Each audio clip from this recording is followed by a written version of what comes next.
Okay. So from today's class, we are starting about energy. So first of all, what is the definition of energy? Energy होती क्या है? तो energy को कैसे define करते हैं? फर्स्ट पॉइंट डिफाइन करेंगे एनर्जी को. It is an ability. ठीक है, ability to doing, ability to doing. Simple आप डिफाइन कर सकते हो एनर्जी को. एनर्जी मीनिंग क्या होता है? एनर्जी को कैसे डिफाइन करेंगे? Energy is the ability to doing work. ठीक है, it is called energy. Okay, ability to doing work का कितनी, या एबिलिटी टू डूइंग वर्क कह सकते हो या कैपेसिटी टू डूइंग वर्क कह सकते हो. It is a definition of energy. Okay, then second part B, SI unit जो होती है, SI unit of energy. So SI unit of joule energy is joule. Joule Joule होती है. SI unit of energy is joule. And CGS unit of energy. तो CGS unit of energy is arg. CGS unit क्या होती है इसकी? अर्ग होती है. ठीक है ना. नाउ ये है क्या एक्चुअली? एनर्जी है क्या? एनर्जी है ability to do ability to doing work, है ना. एबिलिटी टू डूइंग वर्क जो है उसी को अपन एनर्जी कहते हैं. ठीक है. और आप एक चीज एक पॉइंट इसमें नोटिस करो कि जो वर्क है, वर्क की भी ऐसा यूनिट जूल होती है, और एनर्जी जो है उसकी भी ऐसा यूनिट क्या है? जूल है. यानी कि आपके अंदर जो एनर्जी है आप उसी से तो वर्क करते हो ना. आपके अंदर जो एनर्जी है उसी से आप वर्क करते हो. यानी कि आपकी जो एनर्जी है वही कन्वर्ट हो जाती है वर्क में. जितनी आपके अंदर एनर्जी है उतना ही आप वर्क कर सकते हो, है कि नहीं. तो कहने का सेंस है कि अगर हम if I write a formula for work is equal to force into displacement. अब इसमें आप ये ध्यान रखना कि ये थीटा इज इक्वल टू इनके बीच का कितना है? 0 डिग्री. अब आपको ऐसे ध्यान रखना है क्योंकि फॉर्मूला क्या होता है वर्क का? एफ एस कॉस थीटा होता है. ठीक है, थीटा अगर 0 होगा तो कॉस 0 1 हो जाएगा. यहाँ पर कॉस 0 कितना हो जाएगा? 1 हो जाएगा. तो आपके पास जो वैल्यू आएगी वो क्या आएगी? W is equal to F S. क्या आ गया? W is equal to F S. तो हम यहाँ से अगर फाइंड आउट करना चाहें कि भाई ऐसा यूनिट ऑफ W क्या होगी. ठीक है, ऐसा यूनिट ऑफ वर्क क्या होगी. तो ऐसा यूनिट ऑफ वर्क क्या होगी? ऐसा unit of F S. Energy आराम से देखो बेटा, समझो, सीखने की कोशिश करो. ऐसा यूनिट ऑफ वर्क क्या होगी? ऐसा यूनिट ऑफ एफ एस. ये इक्वेशन है ना आपके पास, इससे ही सॉल्व कर रहा हूँ मैं आगे. ठीक है ना. तो देखो एफ जो होता है, एफ की जो यूनिट होती है वो होती है न्यूटन. एफ की यूनिट क्या होती है? न्यूटन. ठीक है. और ये जो है डिस्प्लेसमेंट है, डिस्प्लेसमेंट की यूनिट क्या होती है? मीटर. डिस्प्लेसमेंट की यूनिट क्या होती है? मीटर होती है. और वर्क की जो ऐसा यूनिट है वो होती है जूल. तो यानी हम ये कह सकते हैं कि जो जूल होता है, जूल इज इक्वल टू क्या होता है? न्यूटन इंटू मीटर होता है. सिंबल में हम लिखना चाहें तो I can write that 1 joule is equal to 1 newton into metre. समझ में आ रही नहीं आ रही बात? 1 joule is yes equal to क्या हो गया? 1 न्यूटन इंटू मीटर हो गया. ध्यान से देखते जाना आप. अब देखो हम और क्या कर सकते हैं कि भाई 1 जूल जो है, 1 जूल को मैं ऐसे लिख सकता हूँ 1. और न्यूटन क्या होता है? न्यूटन इज इक्वल टू होता है kilogram into metre divide by second square. ये तो आता है आप सबको. किसी को प्रॉब्लम है इसमें? कैसे आया? जो न्यूटन होता है, न्यूटन को क्या लिख सकते हैं अपन? Kilogram into metre upon second square. ठीक है, आता है ना सबको? ये किसी को दिक्कत तो नहीं है? कैसे आया? और ये no metre sir. Yes no है ना. सर और ये नो मीटर, सर ये मीटर है, यहाँ पर मीटर लिख दिया अपन ने. ठीक है. तो आप देखो कि जो 1 जूल है, 1 joule is equal to how much? 1 kilogram into metre square divide by second square. ठीक है. आप थोड़ी स्टेप देखना. ये 1 करा. 1 किलोग्राम में क्या होते हैं? 1000 ग्राम होते हैं. 10⁻³ ग्राम आता है सबको. 1 किलोग्राम में 1000 ग्राम होते हैं. और 1 मीटर में 100 सेंटीमीटर यानी 10⁻² सेंटीमीटर होते हैं. सेंटीमीटर का स्क्वायर है. और जो सेकंड है, सेकंड को एज इट इज रहने तो सेकंड का स्क्वायर है. ठीक है. तो यहाँ से, और ये 1 से मल्टीप्लाई हो रहा है सब कुछ. तो देखो ये आ जाएगा आपके पास 10⁻³ ग्राम इंटू 10⁻⁴. ये हो जाएगा सेंटीमीटर स्क्वायर. और इनके डिवाइड में क्या है? सेकंड स्क्वायर है. तो इसको हम क्या लिख सकते हैं? 10⁻³ + 4 कितना जाएगा? 10⁻7 हो जाएगा. और ये आ जाएगा gram into centimetre square divide by second square. तो ये gram into centimetre square divide by second square, ये क्या है? ये है CGS. CGS unit of energy, या तो एनर्जी की और जूल सेम होती है, सीजीएस यूनिट ऑफ एनर्जी और वर्क, ठीक है, सीजीएस यूनिट ऑफ एनर्जी और वर्क, और इसको हम बोलते हैं अर्ग, तो ये आ जाएगा, it will be equal to 10⁻⁷ erg. सो और यहाँ आपके पास क्या है 1, तो 1 जूल जो होता है, that 1 joule is equal to, 1 joule is equal to how much, 10⁻⁷ erg, ठीक है। जूल जो होता है वो वर्क और एनर्जी की ऐसा जो है ऐसा यूनिट है ना, ये जूल जो है वो ऐसा यूनिट है, और अर्ग जो है किसकी, सीजीएस यूनिट, ठीक है, अर्ग क्या है, सीजीएस यूनिट है। तो आपको ध्यान रखना है कि 1 जूल इज इक्वल टू कितना होता है, it is equal to 10⁻⁷ erg, ठीक है। आप सी पॉइंट लेते हैं, सी पॉइंट क्या है, देखो वर्क जो होता है वो एक स्केलर क्वांटिटी होती है, work is a scalar quantity, similarly energy is also a, energy is a, energy is a scalar quantity, energy क्या होती है, स्केलर क्वांटिटी होती है, लाइक वर्क, वर्क भी क्या है, स्केलर क्वांटिटी है, उसी तरह से जो एनर्जी है, energy is also a scalar quantity, ठीक है। Now let's move to next point, and कुछ एग्जांपल्स की बात करें अपन, है ना, कुछ एग्जांपल्स देखते हैं कि भाई एनर्जी के एग्जांपल्स क्या क्या हैं। तो there are number of examples, है ना, एग्जांपल्स की बात करते हैं एनर्जी के एग्जांपल्स।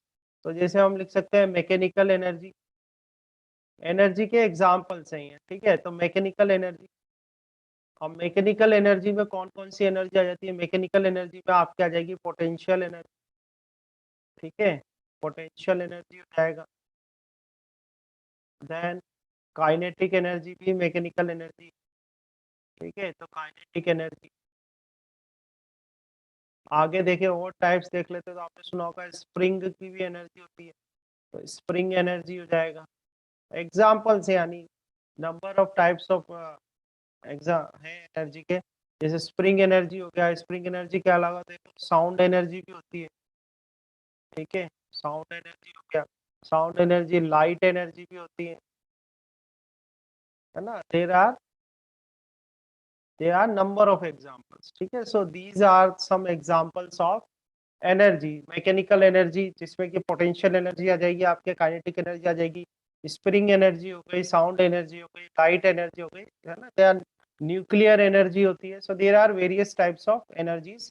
अच्छा, इस चैप्टर में हम कौन सी एनर्जी स्टडी करेंगे, हम स्टडी करेंगे mechanical energy, okay, we will study about the mechanical energy, है ना। और मैकेनिकल एनर्जी कितने टाइप्स की होती है, तो मैकेनिकल एनर्जी के टाइप क्या है आपके पास, potential energy and kinetic energy, इनको हम स्टडी करने वाले हैं, ठीक है। तो अब नेक्स्ट जो हेडिंग है, ये तो हमारे पॉइंट्स हो गए, कुछ बेसिक पॉइंट्स हो गए एनर्जी से रिलेटेड। अब आगे जो नेक्स्ट टॉपिक है, we are going to study is a mechanical energy, ठीक है, और इसी में हम डेरिवेशंस भी देखेंगे। तो नेक्स्ट टॉपिक हम ले रहे हैं मैकेनिकल एनर्जी, ठीक है। Next heading is mechanical energy. सबसे पहले देखते हैं मैकेनिकल एनर्जी होती क्या है, then there after we will derive the relations, okay। so mechanical energy की जो डेफिनेशन है, मैकेनिकल एनर्जी की डेफिनेशन होती है the energy, the energy produced by, the energy produced by mechanical means, ठीक है, the energy produced by mechanical means is called mechanical, is called mechanical energy, ठीक है। ये इसकी डेफिनेशन, मैकेनिकल एनर्जी क्या होता है, the energy which is produced by mechanical means is called mechanical energy. अब इसके टाइप्स देखते हैं, types of mechanical energy, types of mechanical energy. तो टाइप्स ऑफ मैकेनिकल एनर्जी में जो फर्स्ट इसका टाइप है, first type is kinetic energy, okay, first type is kinetic energy. Kinetic energy को हम रिप्रेजेंट करेंगे ई के से, ठीक है। ई मतलब एनर्जी, के मतलब काइनेटिक, तो ई के मतलब काइनेटिक एनर्जी। तो काइनेटिक एनर्जी की डेफिनेशन क्या होगी, काइनेटिक एनर्जी क्या होती है, ठीक है। सो काइनेटिक एनर्जी होगी, इट इज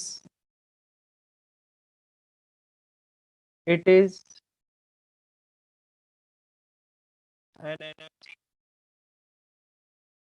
ठीक है। एनर्जी में भी कौन सी, मैकेनिकल एनर्जी, ठीक है। It is N energy possessed possessed by a body, possessed by a body due to its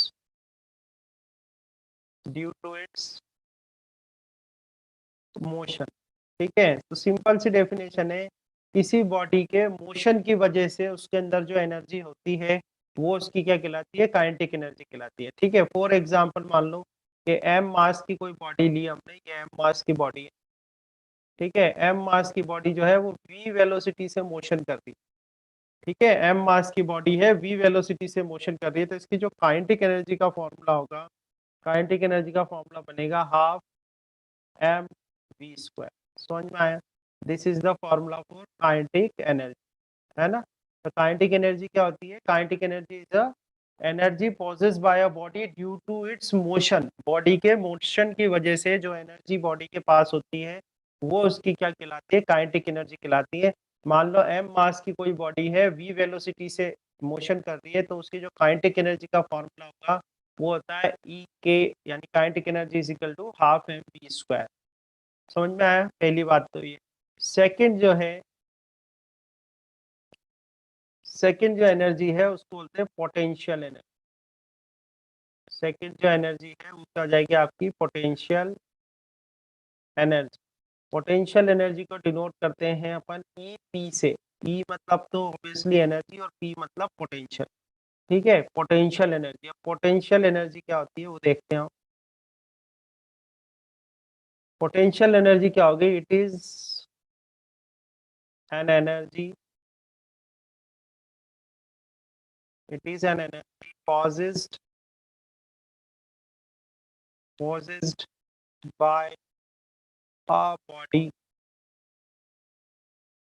due to due to its due to its elevation due to its elevation और position, ठीक है। किसी body के elevation या उसकी position की वजह से जो एनर्जी वो पॉजेस करती है उसको हम बोलते हैं पोटेंशियल एनर्जी, ठीक है। अब देखते हैं इसका फॉर्मूला क्या होता है पोटेंशियल एनर्जी का। देखो आप, ठीक है। तो मान लो कि ये सरफेस है, इस तरीके से कोई ये सरफेस ले लिया हमने, ठीक है। ये सरफेस है, अब सरफेस से एच हाइट पर कोई बॉडी रखी हुई है इस तरह से, और इस बॉडी का मास जो है वो एम है, ठीक है। और इसकी हाइट जो है सरफेस से वो कितनी है, एच है, ठीक है। समझ में आ रही है बात, ये तो सरफेस है, सरफेस से एच हाइट पर एक बॉडी रखी है जिसका मास क्या है, एम। तो पोटेंशियल एनर्जी जो होगी इस बॉडी के पास, उस पोटेंशियल एनर्जी का फॉर्मूला होता है एम जी एच, ठीक है। जो पोटेंशियल एनर्जी है, पोटेंशियल एनर्जी का फॉर्मूला क्या आएगा, एम जी एच, ठीक है। Then third type of energy जो होती है, third type of energy is called, अच्छा हम मैकेनिकल एनर्जी के टाइप पढ़ रहे हैं, ध्यान रखना है ना। थर्ड टाइप जो एनर्जी है उसको बोलते हैं अपन टोटल एनर्जी, टोटल एनर्जी, ठीक है। टोटल एनर्जी जो होता है उसका सिंबल हम यूज करते हैं ई टी, ई टी मतलब टोटल एनर्जी। और टोटल एनर्जी का जो फॉर्मूला है, total energy is a sum of kinetic energy and potential, ठीक है। काइनेटिक एनर्जी और पोटेंशियल एनर्जी का जो सम होता है उसको हम क्या कहते हैं, it is called total energy. तो आप समझ में आया, सबसे पहले एनर्जी होती क्या, energy is the ability to doing a work. ऐसा यूनिट जो होती है इसकी जूल होती है, सीजीएस यूनिट जो है वो अर्ग होती है। 1 जूल इज इक्वल टू 10⁻⁷ अर्ग होता है। एनर्जी क्या है, एक स्केलर क्वांटिटी है। बहुत सारे टाइप्स ऑफ एनर्जीज होते हैं, हम स्टडी कर रहे हैं मैकेनिकल एनर्जी। मैकेनिकल एनर्जी में जो टाइप है मैकेनिकल एनर्जी के वो है एक kinetic energy, kinetic energy, potential energy and total energy. तो काइनेटिक एनर्जी क्या होता है? It is the energy possessed by a body due to its motion, उसको बोलते हैं हम kinetic energy, formula half M we square.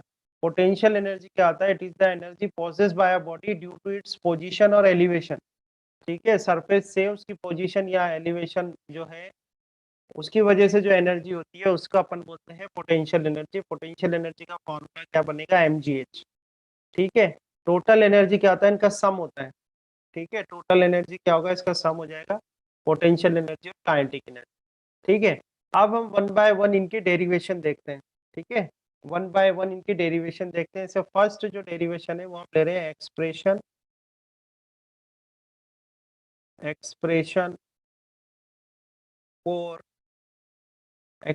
For kinetic energy, kinetic energy of a body. ठीक है, फर्स्ट जो एक्सप्रेशन हम स्टडी कर रहे हैं वो है expression for kinetic energy of a body. Okay, तो इसको अंडरलाइन कर लेते हैं, ये अंडरलाइन। ठीक है, नाउ लेट्स सी हियर के let's take a body, this is a body and this is on the frictionless horizontal floor. एक फ्रिक्शनलेस हॉरिजॉन्टल फ्लोर है, वहां पर ही बॉडी रखी हुई है कुछ इस तरीके से। ठीक है, येलो जो लाइन है वो क्या शो कर रही है? Frictionless horizontal floor.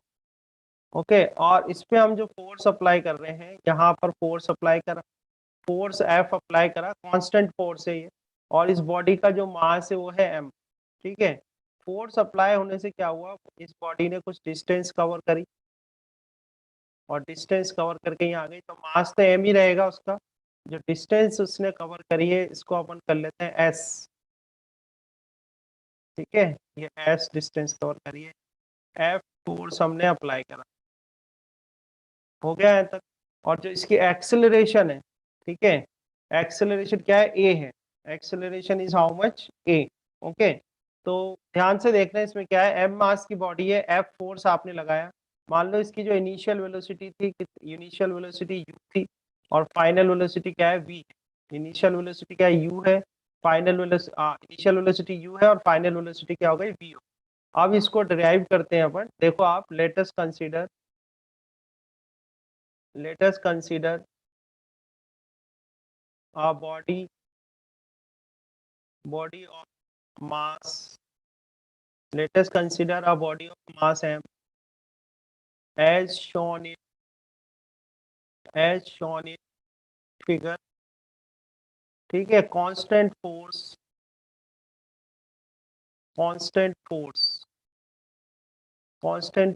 F is acting on it, due to which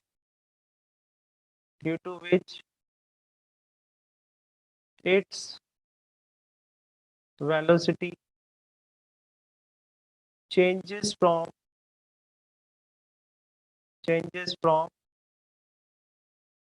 u to v। ठीक है, F फोर्स लगा जिससे उसकी वेलोसिटी कितनी हो गई? u से चेंज होकर वेलोसिटी कितनी हो गई? v। ठीक है, एंड डिस्टेंस कह सकते हैं या डिस्प्लेसमेंट कह सकते हैं आप। Distance covered by a body is S. जो डिस्टेंस या डिस्प्लेसमेंट उसने कवर करी है वो कितनी है? एस है। ठीक है, तो हम सबसे पहले क्या करते हैं? First of all we find out the acceleration. सबसे पहले हम क्या करते हैं? इसमें एक्सेलरेशन फाइंड आउट करते हैं। तो हम आते हैं by third equation of motion,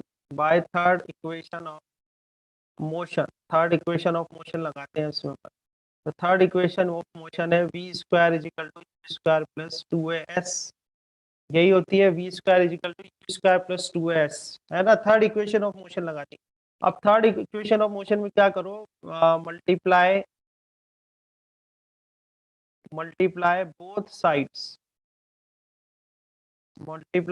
sides by, ठीक है, या तो बोथ साइड्स को अब क्या करें? 1/m से मल्टीप्लाई कर देते हैं। ठीक है, तो 1/m से जब हम मल्टीप्लाई करेंगे, ठीक है, बोथ साइड्स को, so we multiply both sides by 1/2m, इससे हमने मल्टीप्लाई कर, तो देखो आपके पास क्या आ जाएगा, 1/2m से मल्टीप्लाई करो तो एम वी स्क्वायर आ जाएगा, ये 1/2m यू स्क्वायर आ जाएगा, प्लस यहाँ पर 1/2m से मल्टीप्लाई करा और यहाँ अंदर क्या है आपके पास 2as है, ठीक है, विजिबल है ये क्या है 2as है, तो इस 2 से तो इस 2 को हम कैंसिल कर देते हैं, इस 2 से आप इस 2 को कैंसिल कर तो ये आएगा 1/2m V square is equal to 1/2m U square is equal to, देखो यहाँ पर s को तो अलग कर लो और ये m ए लिख दो, ठीक है। अब यहाँ इस इक्वेशन में, in this equation you can see that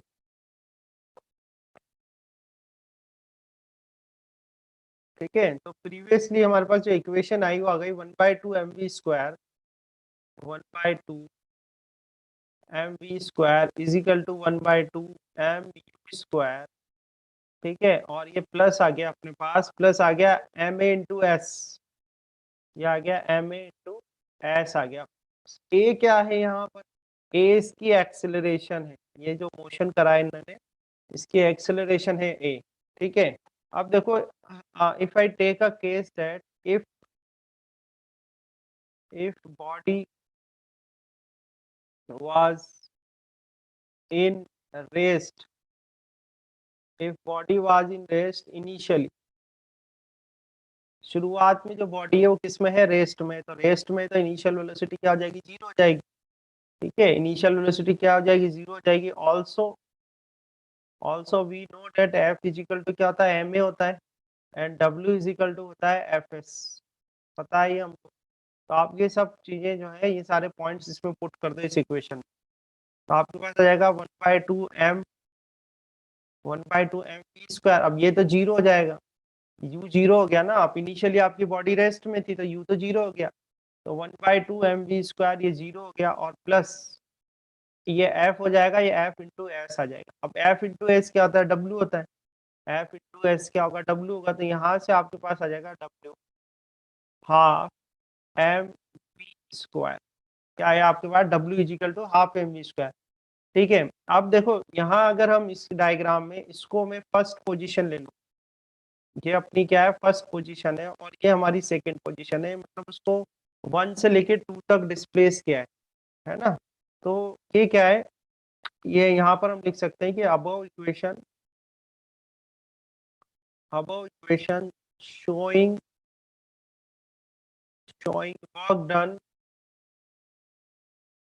work done to displace a body from 1 to 2, ठीक है, एक से 1 to 2 पोजीशन, एक से 2 पोजीशन तक आपने जो बॉडी को डिस्प्लेस किया है उसमें जो वर्क डन है वो ये इक्वेशन शो कर रही, ठीक है। So this work done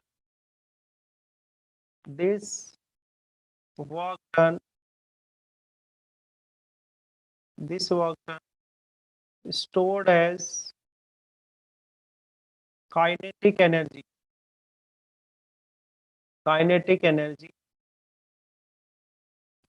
of a body, ठीक है, यही वर्क डन जो है ये क्या शो करेगा, काइनेटिक एनर्जी को शो करेगा बॉडी की, तो हम ये लिख सकते हैं कि काइनेटिक एनर्जी ई के इज इक्वल टू कितना जाएगा पास 1/2m वी स्क्वायर, तो ये फॉर्मूला आपके पास आएगा, ऐसे आप इसको एक्सप्रेशन कर सकते हैं किसका, काइनेटिक एनर्जी, ठीक है।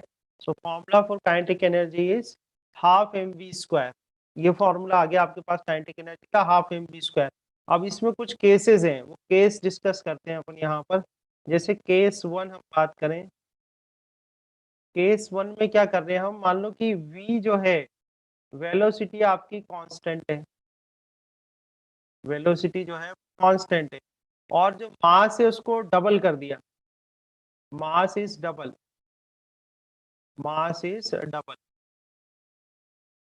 तो आपको बताना है कि काइनेटिक एनर्जी पे क्या इफेक्ट पड़ेगा। देखो इसमें क्या करते हैं अपन, मान लो जब काइनेटिक एनर्जी आपकी E1 है तो मास कितना हो जाएगा m1 और वेलोसिटी कितनी हो जाएगी v1, फिर आपकी काइनेटिक एनर्जी मान लो E2 है तो मास कितना हो जाएगा m2 और वेलोसिटी कितनी हो जाएगी v। अब क्वेश्चन में ये गिवन है कि भाई v1 इज इक्वल टू तो v2 है क्योंकि कांस्टेंट है ना, तो V1 इजिकल टू तो V2 हो गया, और मास को आप डबल कर रहे हो यानी M2 इजिकल टू कितना हो जाएगा, ट्वाइस ऑफ M1 हो जाएगा। ठीक है, तो काइनेटिक एनर्जी का जो फॉर्मूला आप अप्लाई करोगे, तो काइनेटिक एनर्जी इजिकल टू होता है 1/2 mv²। इसमें अगर मैं 1 लगा दूं तो E1 इजिकल टू ये M1 और V1 हो जाएगा। समझ में आ रहा है? ऐसे E2 निकाला जाए तो E2 इजिकल टू क्या जाएगा, 1/2 एंड M2 और V2 स्क्वायर। आपसे पूछा E2 कितना होगा, तो ये जो इक्वेशन है इसको डिवाइड कर दो, यानी कि E2 डिवाइड बाई E1 कर दो। तो E2 डिवाइड बाई E1 करोगे तो ये तो आ जाएगा हाफ हाफ M2 V2 का स्क्वायर, ये तो ऊपर आ जाएगा। और नीचे कितना आ जाएगा, हाफ हाफ ये हो जाएगा आपका हाफ M1 V1 स्क्वायर।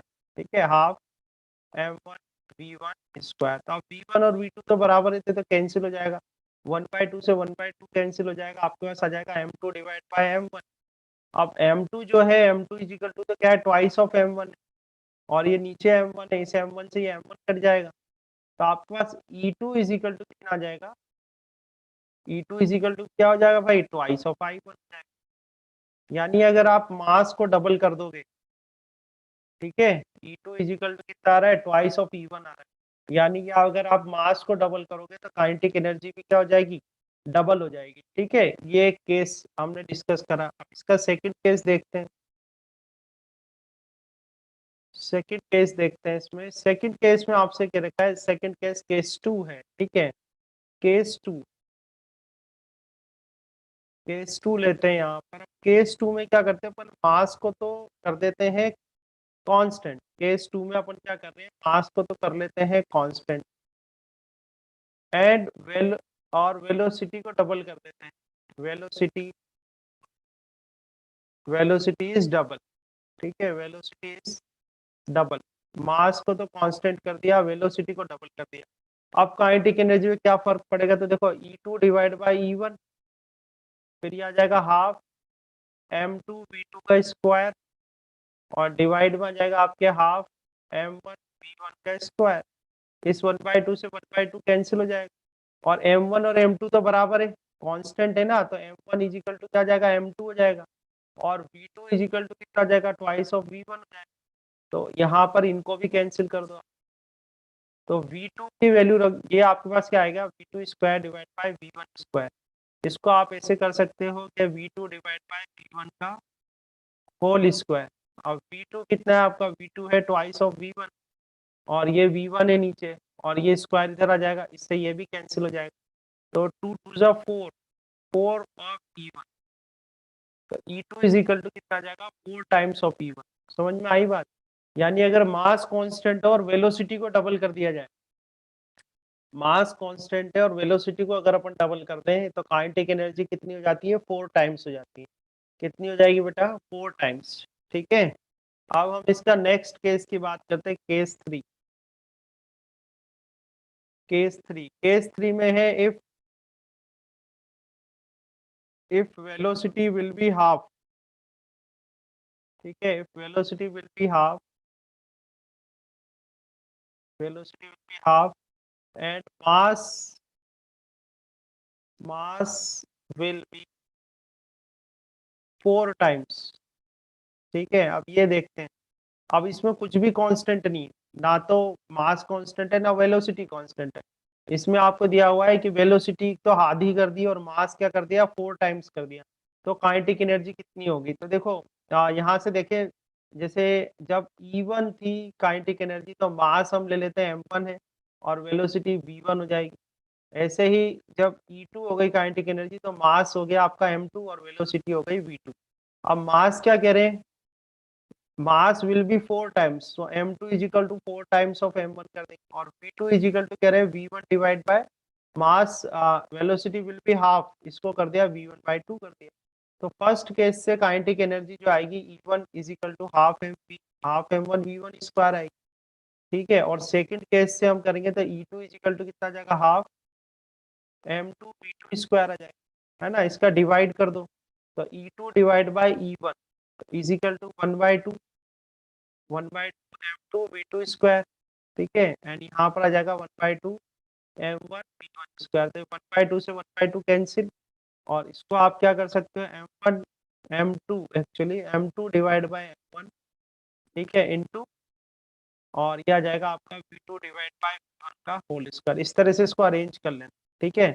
अब देखो m2 इजिकल टू कितना है, m2 is equal to 4 times of m1, ठीक है, और ये नीचे तो m1 था ही, and into v2 equal to, देखो तो v2 इजिकल टू देखें, v2 equal to v1 by 2, तो v2 equal to v1 by 2 कर दो, और ये नीचे v1 है ही, और इसका स्क्वायर कर दो तो v1 से v1 कैंसिल, या m1 से m1 कैंसिल, तो 4 आ जाएगा, और ये आपको बचेगा 1/2 का होल स्क्वायर, तो आ जाएगा 4 इंटू 1/4, ठीक है।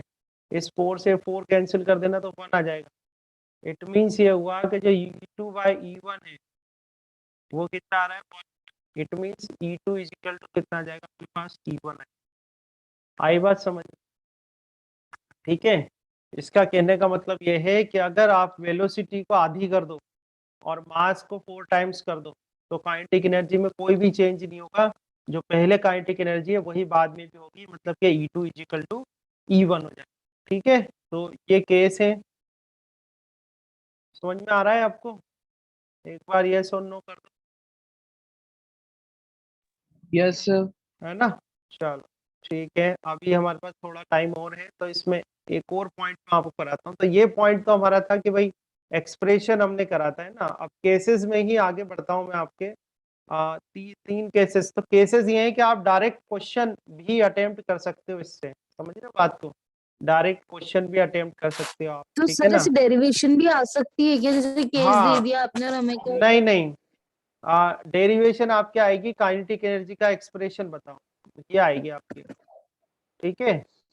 अब ये देखो आप एक और, अच्छा। हाँ, अब ये देखो relationship between kinetic energy and linear momentum, ठीक है। काइनेटिक एनर्जी लीनियर मोमेंटम को शो करते हैं स्मॉल पी से, linear momentum of a body, ठीक है। अब आपको एक एक्सप्रेशन है, और इसके भी काफी क्वेश्चंस आते हैं, न्यूमेरिकल भी आते हैं, कि काइनेटिक एनर्जी और लीनियर मोमेंटम के बीच में क्या रिलेशन होता है। तो जैसे m मास की आपने एक बॉडी ली, m मास की बॉडी है, और वो v वेलोसिटी से मोशन करती है, तो इसका जो मोमेंटम होगा वो क्या होगा, मास इंटू वेलोसिटी, आपको आता है सबको। मोमेंटम क्या होगा, मास इंटू वेलोसिटी, और इसकी जो काइनेटिक एनर्जी होगी वो हो जाएगी हाफ mv²। ये सेकंड इक्वेशन आ गई। अब आपको इन दोनों के बीच का रिलेशन बताना है, ठीक है। तो देखो काइनेटिक एनर्जी जो होती है वो होती है 1/2 mv²। इसमें क्या करेंगे, m से मल्टीप्लाई कर दो, m से डिवाइड कर दो, m से मल्टीप्लाई कर दो, m से डिवाइड कर दो, तो ये बन जाएगा 1/2। ये m और ये m क्या हो जाएगा, m² हो जाएगा, ये v² हो जाएगा, और इधर m आ जाएगा नीचे, ठीक है। आगे देखें तो 1/2, इसको हम कर सकते हैं mv का स्क्वायर कर देते हैं, और डिवाइड में m चल ही रहा है, और m इंटू v क्या होता है, फर्स्ट इक्वेशन से मोमेंटम होता है, तो ये हो जाएगा आपके पास p² डिवाइड बाय 2 है, ठीक है। तो काइनेटिक एनर्जी जो है, इसको इक्वेशन को, काइनेटिक एनर्जी और मोमेंटम के बीच का जो रिलेशन है